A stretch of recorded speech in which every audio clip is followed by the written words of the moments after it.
Hello viewers, வணக்கம். Welcome to tickling taste. பழைய தங்க நகை புதுசு போல மின்ன வீட்டில் இருக்கும் ரெண்டே பொருள் போதும்.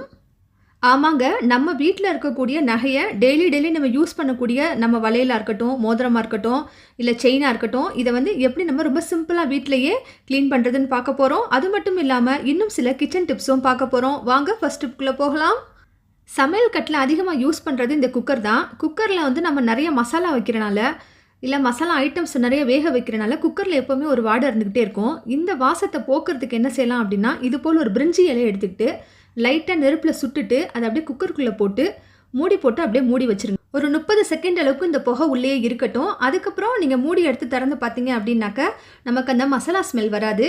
நீங்கள் ஏதாவது ஸ்வீட் ரெசிபி செய்ய போகிறீங்க அப்படின்னாக்க இந்த மாதிரி ட்ரிக்கை நீங்கள் யூஸ் பண்ணலாம். சில நேரங்களில் நான்வெஜ் வாங்கி நம்ம சமைச்சா கூட அந்த மட்டன் சிக்கன் ஸ்மெல் போகாமல் இருந்துச்சு அப்படின்னாக்கா இந்த டிப்பை நீங்கள் அவசியம் ட்ரை பண்ணி பாருங்கள். ரொம்ப யூஸ்ஃபுல்லாக இருக்கும். வாங்க இப்போ அடுத்த டிப் பார்க்கலாம். நம்ம வீட்டில் இருக்கக்கூடிய தங்க நகைகள் அழுக்காக இருக்குனாலோ இல்லை பழசாக இருக்குனாலோ நம்ம வீட்டில் இருக்கக்கூடிய ரெண்டே பொருளை வச்சு ரொம்ப அழகாக நம்ம அதை க்ளீன் பண்ணிடலாம். புதுசு மாதிரி அதை பாலிஷ் பண்ணிடலாம். சோப்பு தண்ணி படுறனாலையும் உப்பு தண்ணி படுறனாலையும் டல்லாக போயிருக்க நம்ம நகையை எப்படி க்ளீன் பண்ணுறதுன்னு பார்க்கலாம். ஒரு சின்ன கிண்ணம் இல்லைன்னா பிளேட்டில் 1/4 டீஸ்பூனுக்கும் கம்மியாக மஞ்சத்தூள், அதே போல் நம்ம பல்லு விளக்கக்கூடிய பேஸ்ட்டு, நீங்கள் எந்த பேஸ்ட் வச்சுருக்கீங்களோ எடுத்துக்கோங்க. முக்கியமாக அது வெள்ளை கலரில் இருந்தால் நல்லது. அதில் சில துளிகள், அதாவது பார்த்தீங்கன்னாக்கா ஒரு 2-3 ட்ராப் அளவுக்கு எடுத்துக்கிட்டு அதில் 1 டீஸ்பூன் அளவுக்கு தண்ணி ஊற்றிட்டு இது போல் நல்ல பேஸ்ட் ஆக்கிக்கணும். இன்றைக்கி நான் இதை வளையலில் செஞ்சு காட்ட போகிறேன். ஃபஸ்ட்டு இந்த பேஸ்ட் எடுத்து வளையலில் எல்லா பக்கமும் நல்லா அப்ளை பண்ணி விட்டுறணும். அப்ளை பண்ணி விட்டுட்டு அதுக்கப்புறமேட்டுக்கு ஒரு ப்ரஷ்ஷு, நம்ம பழைய ப்ரஷ் இருக்குது பார்த்தீங்களா, டூத் ப்ரஷ்ஷு, அந்த ப்ரஷ்ஷை வச்சு லைட்டாக ஸ்க்ரப் பண்ணணும். முக்கியமாக நம்ம பாத்திரம் விளக்குற சோப்பாக இருக்கட்டும், இல்லைனா குளிக்கிற சோப்பாக இருக்கட்டும், அது பார்த்திங்கன்னா வெள்ளையாக போய் நம்ம வளையலில், செயினில், தோடில் இதெல்லாம் படிஞ்சிரும். இந்த மாதிரி நீங்கள் ட்ரிக்கை யூஸ் பண்ணி பாருங்களேன். சூப்பராக அவ்வளோ புதுசு போல் க்ளீன் ஆகிடும். நம்ம கையிலே போட்டிருக்கக்கூடிய வளையல், மோதிரம், செயின் இதெல்லாம் நம்ம கடையில் போய் கொடுத்து பாலிஷ் பண்ணுவோமா அப்படின்னாக்கா நிச்சயமாக நம்ம பண்ண மாட்டோம். அதுக்கு பதிலாக இது போல் மாதத்துக்கு ஒரு தடவை கொஞ்சம் மெனக்கட்டு இந்த பேஸ்ட்டை மேலே அப்ளை பண்ணி விட்டுட்டு லைட்டாக ப்ரஷ்ஷை வச்சு தேய்ச்சி விட்டோம் அப்படின்னாக்கா இந்த பழைய நகை பார்த்திங்கனாக்கா புதுசு போல் மங்காமல் அழகாக இருக்கும். நம்ம கடையில் கொண்டு போய் கொடுத்தாலும் இதை க்ளீன் பண்ணுறதுக்கு அப்படின்னே பார்த்திங்கன்னா ஒரு பைசா வாங்குவாங்க. அதனால் அவசியம் இந்த ட்ரிக்கை நீங்கள் ட்ரை பண்ணி பாருங்கள். இது ரொம்பவுமே யூஸ்ஃபுல்லானது. அந்த பேஸ்ட்டை வச்சு நகையை நல்லா தேய்ச்சதுக்கப்புறம் நல்ல தண்ணியில் இதை கழுவிக்கணும். நம்ம குடிக்கிற தண்ணி இருக்குது பார்த்திங்களா, அந்த தண்ணியில் இதை நல்லா வாஷ் பண்ணி இந்த மாதிரி விட்டுட்டு அதுக்கப்புறம் அந்த ப்ரஷ்ஷை ஒரு தடவை கழுவிட்டு லைட்டாக அது மேலே தேய்ச்சி விடுங்க. வேறு எதுவும் மஞ்சள் அதில் ஒட்டியிருந்தது அப்படின்னா கூட இந்த மஞ்சளும் எடுத்துக்கிட்டு வந்துடும். இப்போ வீடியோவில் காட்டியிருக்க இந்த வளையல்லையும் மோதிரத்துலையும் பார்த்தீங்கன்னாக்கா ரொம்பவுமே அழுக்கு இருக்காது. ஏன்னா நான் இது அன்றாடம் யூஸ் பண்ணுறது கிடையாது. நான் இங்கே ஃபங்க்ஷனுக்கு போனால் தான் யூஸ் பண்ணுவேன். இதுக்கு இந்த 1 ஸ்டெப் ப்ராசஸ் போதுமானதாகவே இருக்கும். நீங்கள் இது போல் ஒரு பேஸ்ட் தயாரித்து இந்த மாதிரி வாஷ் பண்ணிக்கோங்க. இப்போ 2 வளையலுக்கான வித்தியாசத்தை பாருங்கள். இந்த லெஃப்ட் சைடில் இருக்க வளையல் வாஷ் பண்ணாதது, இந்த ரைட் சைடில் பாருங்கள் நாம் இப்போ வாஷ் பண்ணது. 2க்குமான வித்தியாசம் பார்க்கும்போதே உங்களுக்கு தெரியும். அதுக்காக தான் நான் ஒரு வளையலை வாஷ் பண்ணாமல் ஒரு வளையலை மட்டும் உங்களுக்கு வாஷ் பண்ணி இப்போ காட்டியிருக்கேன். இது போல் ஃபங்க்ஷனுக்கு நீங்கள் போட்டு போகிற நகைகளை இது போல் நீங்கள் வீட்டிலையே வாஷ் பண்ணி க்ளீன் பண்ணிக்கலாம். இப்போ பாருங்கள், நம்ம அன்றாடம் வீட்டில் போட்டிருக்கோம் பார்த்தீங்களா, செயின், மோதிரம், இதை நம்ம எப்படி 2 ஸ்டெப்பில் வாஷ் பண்ணுறது அப்படின்னு பார்ப்போம். இதுக்கும் அதே போல் அதே பேஸ்ட்டு தான் நம்ம யூஸ் பண்ண போகிறோம். ஃபஸ்ட் ஸ்டெப் சேம் தான். மஞ்சளும் டூத் பேஸ்ட்டும் கலந்த அந்த கலவையை என்ன பண்ணணும், இது மேலே அப்படியே பூசி விட்டுட்டு லைட்டாக இந்த ப்ரஷ்ஷை வச்சு நல்லா ஸ்க்ரப் பண்ணி விடணும். நான் வச்சுருக்க செயின் ரொம்ப மெல்லிசான செயின் பார்த்தீங்கன்னாக்கா, நான் காலேஜ் படிக்கும்போது இது வாங்கினது. இந்த செயின் எப்போவுமே பார்த்தீங்கன்னா நான் கழுத்தில் போட்டே இருப்பேன் ரொம்ப வருஷமாக. அதனால் இதில் நிறைய அழுக்குகள் படிஞ்சிருச்சு. நானும் இது போல் அடிக்கடி இதை வாஷ் பண்ணி தான் வச்சுக்குவேன். இதை லைட்டாக நீங்கள் தேய்ச்சி விட்டுட்டு அதுக்கப்புறமே நல்ல தண்ணியில் இது போல் வாஷ் பண்ணி எடுத்துக்கணும். இது ஃபஸ்ட்டு ஸ்டெப்பு, நம்ம முன்னாடி பார்த்தது போல். இப்போ 2வது ஸ்டெப்ஸ் என்ன செய்ய போகிறோம் அப்படின்னாக்கா, இந்த செயின் மேலே கொஞ்சமாக லைட்டாக ஒரு 2-3 பிஞ்சஸ் மஞ்சத்தூள் சேர்க்கணும்.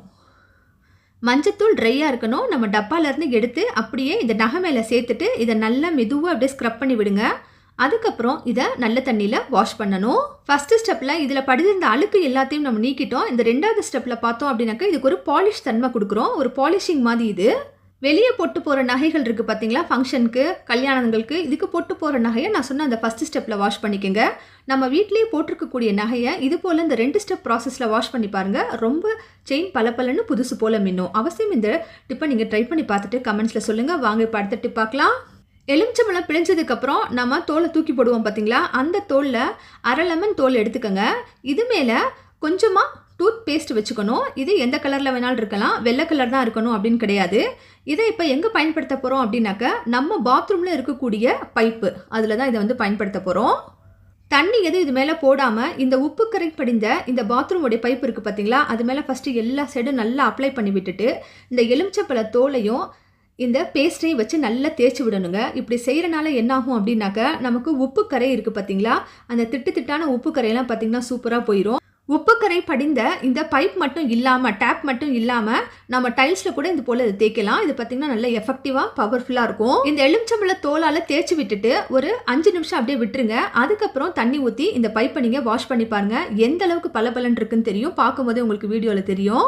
ரொம்ப நாள்பட்ட உப்பு கரையாக இருந்துச்சு அப்படின்னாக்கா நமக்கு ரொம்ப பளிச்சுன்னு தெரியாது. இது பார்த்திங்கன்னா நான் வந்து மாதம் இல்லை 15 நாளைக்கு ஒரு தடவை இந்த பைப் வந்து நான் வாஷ் பண்ணி தான் வச்சுருப்பேன்.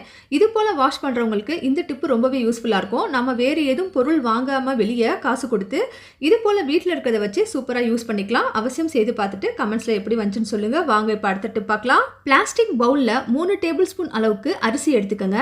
அரிசி நாம் வந்து எந்த அரிசி வேணாலும் எடுத்துக்கலாம். ரேஷன் அரிசி கூட நீங்கள் எடுத்துக்கலாம். நமக்கு ரேஷனில் கொடுக்குறாங்கல்ல, அந்த அரிசி கூட நீங்கள் எடுத்துகிட்டு இது எங்கே வைக்க போகிறோம் அப்படின்னாக்கா, நம்ம வீட்டில் இருக்கக்கூடிய ஃப்ரிட்ஜ் இருக்குது பார்த்தீங்களா, அந்த ஃப்ரிட்ஜுடைய ஓடர் வாசத்தை போக்குறதுக்காக இப்போ நம்ம இதை வைக்க போகிறோம். இந்த ஃப்ரிட்ஜுக்குள்ளே ஒரு மாதிரி எப்போவுமே ஸ்மெல் வந்துகிட்டே இருக்கும் பார்த்தீங்களா, அந்த ஸ்மெல்லை போக்குறதுக்கு நிறைய டிப்ஸ் வந்து நம்ம சேனலில் நம்ம போட்டிருக்கோம். இன்றைக்கி சொல்லியிருக்கிறது ரொம்பவே நியூ டிப்பு. இந்த அரிசி என்ன பண்ணும் அப்படின்னாக்க, எல்லா விதமான இந்த ஸ்மெல்ஸையும் பார்த்திங்கன்னா வாங்கி வச்சுக்கும். அதனால் நம்ம ஃப்ரிட்ஜு பார்த்திங்கனாக்கா ஓடர்லெஸ்ஸாக இருக்கும். ஏற்கனவே எலுமிச்சம்பழத்தோலில் பேக்கிங் சோடா போட்டு வச்சுருக்கேன் பார்த்தீங்களா, இந்த டிப்பு நம்ம ஏற்கனவே சொன்ன டிப் தான். நான் அது எப்போவுமே யூஸ் பண்ணிகிட்ருக்கேன். இப்போ இந்த நியூ டிப்பையும் நீங்கள் ட்ரை பண்ணி பாருங்கள். உங்களுக்கு ரொம்ப யூஸ்ஃபுல்லாக இருக்கும்னு நம்புகிறேன். வாங்க இப்போ அடுத்த டிப் பார்க்கலாம். வீட்டில் டிஷ்யூ பேப்பர் அப்படி இல்லை அப்படின்னாக்கா, நீங்கள் ஏதாவது சின்ன துணி ஏதாவது ஒன்று எடுத்துக்கிட்டு கொஞ்சமாக இது மேலே வினிகரை இப்படி தெளித்து விடணும்.